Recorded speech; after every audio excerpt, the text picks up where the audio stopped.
Baik, pertanyaan bagaimana kita menanamkan Pancasila di masyarakat kita tanpa pendekatan indoktrinasi. Menurut pendapat saya, Pancasila ini walaupun kita tidak mau menggunakan pendekatan indoktrinasi, tapi kita harus memasukkan Pancasila ke dalam pendidikan bangsa kita. Pendidikan dari kecil, dari awal, dari usia dini, taman kanak-kanak, SD, SMP, SMA, harus dimasukkan dalam edukasi, bukan indoktrinasi, tapi dalam pendidikan, dalam kurikulum. Baru dengan demikian, kita ada pemahaman yang universal, yang bisa disepakati. Karena ini adalah kesepakatan bangsa. Ini adalah yang menjadikan kita negara merdeka. Jadi generasi penerus harus mengerti dari mana datangnya Republik Indonesia.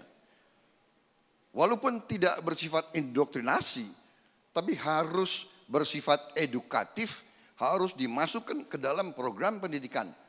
Seterusnya sampai pendidikan lanjut S1, S2, S3. Ini pandangan saya. Baru dengan demikian kita bisa menanamkan Pancasila di generasi-generasi penerus kita. Dan terutama para pemimpin harus memberi contoh, mempersatukan, menyejukkan, memberi contoh dalam masalah edukasi ini. Dalam memilih orang tidak boleh mandang suku, agama, ras. Dalam menjalankan politik harus politik persatuan, bukan politik pecah belah, bukan politik cari kesalahan, bukan politik cari perbedaan. Terima kasih. Demikian. Bapak Prabowo Subianto, waktunya habis. Mohon tenang pendukung Capres 02, nanti ada waktunya sendiri. Terima kasih. Berikutnya kami persilakan Capres nomor urut 01 Bapak Joko Widodo untuk menjawab pertanyaan yang sama. Waktunya juga sama Bapak, 2 menit dimulai dari saat Bapak berbicara. Tadi di depan sudah saya sampaikan bahwa Pancasila adalah kesepakatan para pemimpin bangsa dari berbagai suku, agama, ras, golongan, dari berbagai daerah, dari berbagai organisasi. Sejarah-sejarah mengenai diruskannya Pancasila, dibangunnya Pancasila ini harus diberikan di dalam pendidikan-pendidikan anak-anak kita sejak bukan dari TK, sejak dari PAUD. PAUD, TK, SD, SMP, SMA, SMK, universitas, S2, S3. Tetapi yang paling penting adalah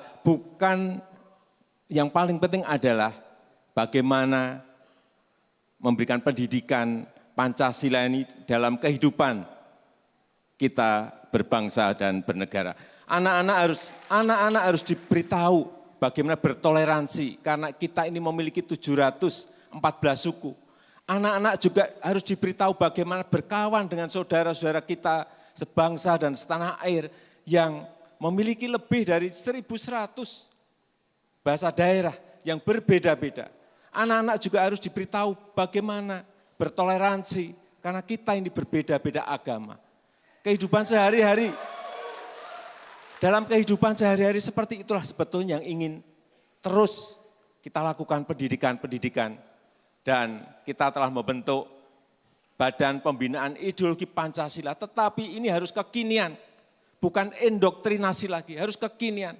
Bisa dilakukan lewat visual-visual baik yang ada di Facebook, baik yang ada di Instagram, baik yang ada di Twitter, dengan cara-cara sehingga relevansi antara Pancasila dan anak-anak muda ini bisa sambung. Baik, terima kasih. Terima kasih Pak Jokowi.